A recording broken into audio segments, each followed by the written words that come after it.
ഐഷാസ് കിച്ചണിലേക്ക് എല്ലാവർക്കും സ്വാഗതം. ഇന്ന് ഞാൻ ഷെയർ ചെയ്യാൻ പോകുന്നത് വളരെ ട്രഡീഷണൽ ആയിട്ടുള്ള ഒരു സ്നാക്ക് റെസിപ്പിയാണ്. നമ്മുടെ മലബാർ ഭാഗത്തൊക്കെ വളരെയധികം പോപ്പുലർ ആയിട്ടുള്ള ഒരു 4 മണി പലഹാരമാണ് ഇന്നത്തെ റെസിപ്പി. അരീരപ്പത്തിൻ്റെ റെസിപ്പി. അരീരപ്പം ഒരുപാട് പേർക്ക് ഫേവറേറ്റ് ആയിട്ടുള്ളൊരു സ്നാക്ക് ആവും. പ്രത്യേകിച്ച് ഗൾഫിലുള്ളവർക്കൊക്കെ കൊടുത്തുവിടാൻ വേണ്ടിയിട്ട് നമ്മൾ വീട്ടിൽ തയ്യാറാക്കുന്ന ഒരു സ്നാക്ക് കൂടിയാണിത്. കാരണം ഇത് ഒരാഴ്ചയൊക്കെ കേടുകൂടാതെ നമുക്ക് യൂസ് ചെയ്യാൻ പറ്റും. ഞാനിപ്പോൾ ഇവിടെ യൂസ് ചെയ്യുന്നത് പുട്ടുപൊടിയാണ് ഈ ഒരു സ്നാക്ക് ഉണ്ടാക്കാൻ വേണ്ടിയിട്ട്. പണ്ടൊക്കെ ഉണ്ടാക്കിയിരുന്നത് അരി ഇടിച്ചിട്ട് പൊടിച്ചിട്ടൊക്കെ ആയിരുന്നു. അപ്പോൾ നമുക്കിത് എളുപ്പത്തിന് വേണ്ടിയിട്ടാണ് നമ്മൾ പുട്ടുപൊടി യൂസ് ചെയ്യുന്നത് കേട്ടോ. അപ്പോൾ നമുക്ക് ഈ കിഡിലൻ സ്നാക്ക് എങ്ങനെ റെഡിയാക്കി എടുക്കാൻ നോക്കാം. ഒരാഴ്ചത്തേക്കുള്ള 4 മണി പലഹാരം നമുക്ക് ഒരുമിച്ച് റെഡിയാക്കി എടുക്കാം. ഇവിടെ ഈ ഒരു സ്നാക്ക് ഭയങ്കര ഇഷ്ടമാണ് എല്ലാവർക്കും. അതുകൊണ്ട് തന്നെ ഞാനിത് കുറച്ച് അധികം ഉണ്ടാക്കുന്നുണ്ട്. അപ്പോൾ നിങ്ങൾക്ക് ഇതിൽ കുറവ് മതിയെങ്കിൽ ഇതിലെ ഇൻഗ്രീഡിയൻസ് എല്ലാം പകുതിയാക്കിയിട്ട് എടുത്താൽ മതി കേട്ടോ. അപ്പോൾ നമുക്ക് റെസിപ്പിയിലേക്ക് കിടക്കുന്നതിന് മുമ്പ് ഞാൻ എപ്പോഴും പറയുന്ന പോലെ തന്നെ ഈ ചാനൽ ഇതുവരെ സബ്സ്ക്രൈബ് ചെയ്യാത്തവരുണ്ടെങ്കിൽ ഒന്ന് സബ്സ്ക്രൈബ് ചെയ്യുക കേട്ടോ.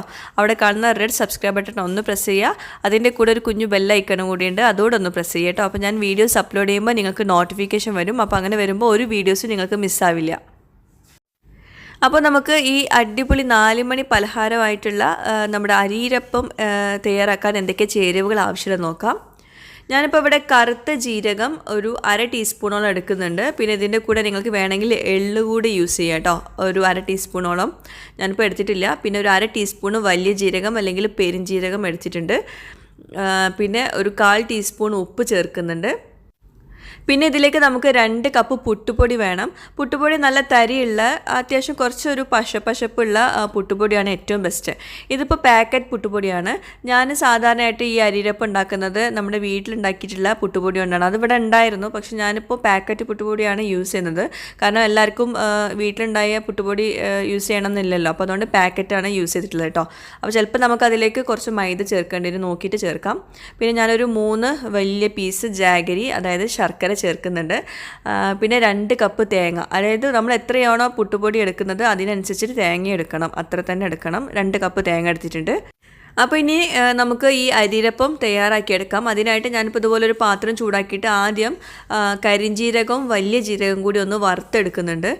നമ്മളിത് വറുത്തിട്ട് ഈ ഒരു റെസിപ്പിയിലേക്ക് ചേർക്കുമ്പോൾ നല്ലൊരു മണമായിരിക്കും ആ ഒരു സ്നാക്ക്. അപ്പോൾ വറുത്ത് ചേർത്തിട്ടില്ലെങ്കിൽ കുഴപ്പമൊന്നുമില്ല, പക്ഷെ വറുത്തിട്ട് ചേർക്കുവാണെങ്കിൽ നല്ലൊരു മണമായിരിക്കും. അതിനാണ് ഞാനിപ്പോൾ വറുത്തെടുക്കുന്നത് കേട്ടോ. അപ്പം ഒരു ചെറുതായിട്ടിങ്ങനെ പൊട്ടുന്നൊക്കെ സൗണ്ട് വരും. അപ്പോൾ ആ ഒരു പരുവം ആവുമ്പോൾ നമുക്കത് വേറൊരു പാത്രത്തിലേക്ക് മാറ്റി വയ്ക്കാം. ഇത് പൊടിച്ചൊന്നും എടുക്കേണ്ട ആവശ്യമില്ല കേട്ടോ. അപ്പോൾ ഇതിപ്പോൾ നന്നായിട്ട് റെഡി ആയിട്ടുണ്ട്. നമുക്കിതൊരു പാത്രത്തിലേക്ക് മാറ്റാം. ഒരു മീഡിയം ഫ്ലെയിമിൽ വെച്ചിട്ടൊന്ന് വറുത്തെടുക്കുക കേട്ടോ. ഒരുപാട് ഹൈ ഫ്ലെയിമിൽ വറുത്തെടുത്തിട്ട് ടേസ്റ്റ് വ്യത്യാസം വരുത്തണ്ട. അപ്പോൾ നമുക്ക് ഇത് മാറ്റി വയ്ക്കാം. ഇനി അതേ പാത്രത്തിലേക്ക് തന്നെ ഞാനിപ്പോൾ 2 കപ്പ് വെള്ളം ഒഴിച്ചു കൊടുക്കുന്നുണ്ട്. ഇത് നമുക്ക് ഈ പുട്ടുപൊടി ഒന്ന് നനച്ചെടുക്കാൻ വേണ്ടിയിട്ടുള്ള വെള്ളമാണ്. അപ്പോൾ ഞാൻ ഈ 2 കപ്പ് വെള്ളം ഒന്ന് ചെറുതായിട്ടൊന്ന് ചൂടായി വന്നാൽ നമുക്കതിലേക്ക് ശർക്കര ഇട്ടിട്ടൊന്ന് മെൽറ്റ് ചെയ്തെടുക്കണം. അപ്പോൾ ശർക്കര ഞാനിപ്പോൾ ഇതുപോലെ വലിയ 3 പീസാണ് എടുത്തിട്ടുള്ളത്. അപ്പോൾ ചിലപ്പോൾ നമുക്ക് ഇത്രയും വെള്ളം വേണ്ടി വരില്ല ഈ പുട്ടുപൊടി നനച്ചെടുക്കാൻ വേണ്ടിയിട്ട്. അപ്പോൾ അത് ആവശ്യത്തിന് മാത്രം ഒഴിച്ചു കൊടുക്കാം. പക്ഷേ മധുരം ഉണ്ടായിരിക്കണം കേട്ടോ. അപ്പോൾ അതുകൊണ്ടാണ് ഞാൻ കൂടുതൽ ശർക്കര എടുത്തിട്ടുള്ളത്, കുറഞ്ഞ വെള്ളവും എടുത്തിട്ടുള്ളത് കേട്ടോ. അതൊന്ന് ശ്രദ്ധിക്കുക. ശർക്കര ഇപ്പോൾ നന്നായിട്ട് മെൽറ്റ് ആയിട്ടുണ്ട്. നമുക്കിതിലേക്ക് ഉപ്പ് കൂടി ചേർത്തിട്ട് നന്നായിട്ടൊന്ന് മിക്സ് ചെയ്ത് കൊടുക്കാം. പിന്നെ അഥവാ നിങ്ങൾക്കിപ്പോൾ തോന്നുവാണ് ഇത്രയും വെള്ളം വേണ്ടി വരില്ല ഇത് നനച്ചെടുക്കാനെന്നാണെങ്കിൽ കുറഞ്ഞ വെള്ളത്തിൽ, അതായത് 1 കപ്പ് വെള്ളത്തിലൊക്കെ ഈ ശർക്കര മെൽറ്റ് ചെയ്തെടുത്താലും മതിയാവും കേട്ടോ. ഇനി ഇതുപോലെ വലിയൊരു തളികയോ അല്ലെങ്കിൽ വലിയൊരു പാത്രം എടുത്തിട്ട് നമുക്ക് എല്ലാം കൂടി ഒന്ന് മിക്സ് ചെയ്ത് കൊടുക്കണം. അപ്പോൾ ഞാനിപ്പോൾ ഇവിടെ നമ്മൾ വറുത്ത് വെച്ചിട്ടുള്ള വലിയ ജീരകവും കരിഞ്ജീരകവും കൂടി ഒന്ന് ചെറുതായിട്ടൊന്ന് കൈ കൊണ്ടൊന്ന് ഇങ്ങനെ ക്രഷ് ചെയ്യുന്നുണ്ട്. ഇനി നമുക്ക് ഈ വലിയ പാത്രത്തിലേക്ക് പുട്ടുപൊടിയും തേങ്ങയും കൂടി ചേർത്തിട്ട് ഒന്ന് മിക്സ് ചെയ്ത് കൊടുക്കാം. എല്ലാം കൂടി ഒരുമിച്ച് മിക്സ് ചെയ്യാവുന്നേ ഉള്ളൂ. പക്ഷേ ഇത് ഓരോന്നായിട്ട് മിക്സ് ചെയ്യുമ്പോൾ എല്ലാം കൂടി നന്നായിട്ട് നമുക്ക് കമ്പൈൻ ആയി കിട്ടും. അതുകൊണ്ടാണ് ഞാനിപ്പോൾ എല്ലാം കുറേശ്ശെ ഇട്ടിട്ട് മിക്സ് ചെയ്യുന്നത് കേട്ടോ. ഇനി നമുക്കിതിലേക്ക് നമ്മൾ നേരത്തെ വറുത്തിട്ട് ഒന്ന് ക്രഷ് ചെയ്തെടുത്തിട്ടുള്ള വലിയ ജീരകവും കരിഞ്ജീരകവും കൂടിയുള്ള മിക്സ്ചർ ഇതിലേക്ക് ചേർത്ത് കൊടുക്കാം. എന്നിട്ട് വീണ്ടും ഒന്ന് മിക്സ് ചെയ്ത് കൊടുക്കുക. ഇങ്ങനെ വരുമ്പം ഒരേപോലെ സ്പ്രെഡായി കിട്ടും. ഇനി നമുക്ക് ഇതൊന്ന് കുഴച്ചെടുക്കണം. അപ്പോൾ കുഴച്ചെടുക്കാൻ നമ്മളിപ്പോൾ ഇവിടെ യൂസ് ചെയ്യുന്നത് നമ്മൾ നേരത്തെ ചൂടാക്കി വെച്ചിട്ടുള്ള ഉരുക്കി വെച്ചിട്ടുള്ള ശർക്കര വെള്ളമാണ്. അപ്പോൾ അത് നമുക്ക് ഇതിലേക്ക് കുറേശ്ശെ ഒഴിച്ചിട്ട് മിക്സ് ചെയ്ത് കൊടുക്കാം. ഞാനിപ്പോൾ 1 കപ്പോളം എടുത്തിട്ടുണ്ട്. ആ കറക്റ്റ് മെഷർമെൻറ്റ് കിട്ടാൻ വേണ്ടിയിട്ടാണ് ഞാനിപ്പോൾ കപ്പിലേക്ക് ഒഴിച്ചിട്ട് ഇതിലേക്ക് ചേർത്ത് കൊടുക്കുന്നത് കേട്ടോ. എല്ലാം കൂടി ഒരുമിച്ച് ചേർത്ത് കൊടുക്കരുത്. അങ്ങനെ വരുമ്പോൾ ചിലപ്പം വെള്ളം കൂടി പോകാനുള്ള ചാൻസ് ഉണ്ട്. കുറേശ്ശെ ഒഴിച്ചിട്ട് നന്നായിട്ട് ഇതുപോലെ കുഴച്ചെടുക്കണം. ഞാൻ 1/2 കപ്പും കൂടി ഒഴിക്കുന്നുണ്ട്. വീണ്ടും കുഴച്ചെടുക്കണം. കാരണം ഇത് നമ്മൾ പുട്ടുപൊടി ആകുമ്പോൾ ഒന്ന് വറുത്തിട്ട് പൊടിക്കുന്നൊക്കെ ആവും. അപ്പോൾ അതുകൊണ്ട് തന്നെ ഒരുപാട് വെള്ളം വേണ്ടി വരും ഇത് നനച്ചെടുക്കാൻ വേണ്ടിയിട്ട്. അപ്പോൾ വീണ്ടും 1/2 കപ്പും കൂടി ഒഴിച്ചിട്ടുണ്ട്. അപ്പോൾ ഇത് നന്നായിട്ട് നനച്ചെടുത്തിട്ടുണ്ട്. ഇനി നമുക്കിതിലേക്ക് 1 കപ്പോളം മൈദപ്പൊടി ചേർത്ത് കൊടുക്കണം. ഞാൻ നേരത്തെ പറഞ്ഞിട്ടുണ്ടായിരുന്നു മൈദപ്പൊടി ചില പുട്ടുപൊടിക്ക് ആവശ്യം വരില്ല. കാരണം അത് അത്യാവശ്യം നമ്മളിതിങ്ങനെ കുഴച്ചെടുക്കുമ്പോൾ തന്നെ നന്നായിട്ട് റോൾ ചെയ്തെടുക്കാനൊക്കെ പറ്റും. അപ്പോൾ ചില പുട്ടുപൊടി നമുക്ക് റോൾ ചെയ്തെടുക്കാൻ പറ്റില്ല. ഞാൻ നാട്ടിൽ നിന്ന് കൊണ്ടുവന്നിട്ടുള്ള വീട്ടിലുണ്ടാക്കിയ പുട്ടുപൊടി എന്ന് പറഞ്ഞില്ലേ, അത് നമുക്ക് പെട്ടെന്ന് റോൾ ചെയ്തെടുക്കാനൊക്കെ പറ്റുന്നുണ്ടായിരുന്നു. കുറച്ചൊരു പശപ്പൊക്കെ ഉണ്ടായിരുന്നു. ഈ പുട്ടുപൊടിക്ക് ഒട്ടും പശപ്പില്ല, ഭയങ്കരമായിട്ട് തരിയുള്ള പുട്ടുപൊടിയായിരുന്നു. അപ്പോൾ അതുകൊണ്ട് തന്നെ നമുക്കിതിലേക്ക് മൈദപ്പൊടി ചേർക്കേണ്ടി വരും. അപ്പോൾ ചില പുട്ടുപൊടിക്ക് ആവശ്യമില്ല കേട്ടോ. അത് നിങ്ങൾ കുഴച്ചിട്ട് നോക്കുക നമുക്ക് റോൾ ചെയ്യാൻ പറ്റുന്നുണ്ടോയെന്ന്. അപ്പോൾ മൈദപ്പൊടി ഇതുപോലെ കുറേശ്ശെ ഒഴിച്ചിട്ട് മിക്സ് ചെയ്ത് കൊടുക്കാം. അപ്പോൾ മൈദപ്പൊടി ചേർത്താലേ ചില പുട്ടുപൊടി നന്നായിട്ട് നമുക്ക് റോൾ ചെയ്തെടുക്കാൻ പറ്റുള്ളൂ. അതൊന്ന് ശ്രദ്ധിച്ചാൽ മതി കേട്ടോ. അപ്പോൾ നന്നായിട്ട് കുഴച്ചെടുക്കുക. എന്നിട്ട് വേണം നമുക്കിത് റോൾ ചെയ്തെടുക്കാൻ. പിന്നെ ഞാൻ നാട്ടിൽ നിന്ന് കൊണ്ടുവരുന്ന പുട്ടുപൊടി കൊണ്ടാണ് സാധാരണയായിട്ട് ഈ അരിയപ്പം ഉണ്ടാക്കുന്നത്. ഞാൻ ആദ്യമായിട്ടാണ് പാക്കറ്റ് പുട്ടുപൊടി യൂസ് ചെയ്യുന്നത്. അപ്പോൾ സാധാരണയായിട്ട് നമ്മൾ മൈദപ്പൊടി ഒന്നും ചേർക്കാറില്ല. അപ്പോൾ ഇക്കാൻ്റെ ഉമ്മയുടെ റെസിപ്പിയാണ്. ഉമ്മ പറഞ്ഞു അത് ഈ പാക്കറ്റ് പുട്ടുപൊടിയിൽ അധികം പശയൊന്നും ഉണ്ടാവില്ല. അപ്പോൾ അതുകൊണ്ടാണ് ഇങ്ങനെ ഈ ഒരു പ്രശ്നം വരുന്നത്. നമ്മുടെ വീട്ടിലുണ്ടാക്കുന്ന പുട്ടുപൊടിയിൽ അത്യാവശ്യം നല്ല പശപ്പൊക്കെ ഉണ്ടാവും. അപ്പോൾ അതുകൊണ്ട് ആ ഒരു പ്രോബ്ലം ഉണ്ടാവില്ല എന്ന് പറഞ്ഞു. അപ്പോൾ ഇതുപോലെ ചെറിയ ബോൾസ് ആക്കിയിട്ട് 2 വിരൽ ഇതുപോലെ ആക്കിയിട്ട് 2 സൈഡിൽ നമുക്കിതുപോലെ ചെറിയ ഹോൾസ് കിട്ടണം. അപ്പോൾ അതിന് വേണ്ടി ഇതുപോലെ തന്നെ ചെയ്തെടുക്കാം കേട്ടോ. വിരലിങ്ങനെ ഇതുപോലെ 2 സൈഡിലും വിരലുകൊണ്ട് പ്രസ് ചെയ്തെടുക്കുക. ഒരു ഭാഗത്ത് മാത്രമല്ല 2 വശത്തും ആക്കി കൊടുക്കണം. അപ്പോൾ ചെറിയ ബോൾസ് ആക്കി എടുക്കുക കേട്ടോ. വലിയ അരിരപ്പം ഉണ്ടാക്കുന്നതിനേക്കാൾ രസം ഇതുപോലെ ചെറിയ അരിരപ്പമാണ്.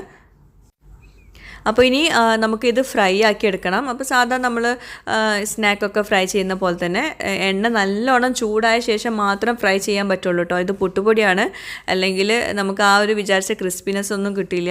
അപ്പോൾ അതുകൊണ്ട് അത്യാവശ്യം മുക്കി പൊരിക്കുന്ന രീതിയിലുള്ള എണ്ണ ചൂടാക്കിയെടുക്കുക. എണ്ണ നല്ലോണം ചൂടായ ശേഷം മാത്രം ഇതിട്ട് കൊടുക്കുക. പിന്നെ വളരെ ഹൈ ഫ്ലെയിമിൽ ഫ്രൈ ചെയ്തെടുക്കരുത്, ഒരു മീഡിയം ഫ്ലെയിമിൽ വയ്ക്കുക. എണ്ണ നന്നായിട്ട് ചൂടായ ശേഷം നമുക്ക് ഈ പുട്ടുപൊടി നന്നായിട്ട് വെന്ത് കിട്ടും വേണം. അപ്പോൾ അകത്തൊക്കെ നന്നായിട്ട് വേവണമെങ്കിൽ ഒരു മീഡിയം ഫ്ലെയിമിൽ വെച്ചിട്ട് വേണം ഇത് ഫ്രൈ ചെയ്യാൻ. 2 വശവും ഇടയ്ക്കിടയ്ക്ക് ഒന്ന് മിക്സ് ചെയ്ത് കൊടുക്കാം. ഒന്ന് തിരിച്ചു മറിച്ചൊക്കെ ഇട്ട് കൊടുക്കണം. ഒട്ടുമിക്ക സ്നാക്സും നമ്മൾ ഫ്രൈ ചെയ്തെടുക്കുമ്പം കുറച്ച് കാര്യങ്ങൾ ഇതുപോലെ ശ്രദ്ധിച്ചാൽ മതി. എണ്ണ നല്ലോണം ചൂടായ ശേഷം മീഡിയം ഫ്ലെയിമിൽ വെക്കുക. എന്നിട്ട് വേണം നമ്മളത് ഫ്രൈ ചെയ്തെടുക്കാൻ. അല്ലാണ്ട് ഹൈ ഫ്ലെയിമിൽ വെച്ചിട്ട് തന്നെ ഇത് ഫ്രൈ ചെയ്തെടുത്തിട്ടുണ്ടെങ്കിൽ അകത്ത് വെന്ത് കിട്ടൂല പെട്ടെന്ന്. അപ്പോൾ നമ്മുടെ ഫസ്റ്റ് ബാച്ച് റെഡി ആയിട്ടുണ്ട്. ഞാൻ ഫസ്റ്റ് ബാച്ച് കുറച്ച് മാത്രമേ ഇട്ടിട്ടുണ്ടായിരുന്നുള്ളൂ. എണ്ണയുടെ ചൂടൊക്കെ കറക്റ്റാണോ നോക്കാൻ വേണ്ടിയിട്ട് കുറച്ച് മാത്രം ഇട്ടിട്ട് ഫ്രൈ ചെയ്തിട്ടുണ്ടായിരുന്നുള്ളൂ.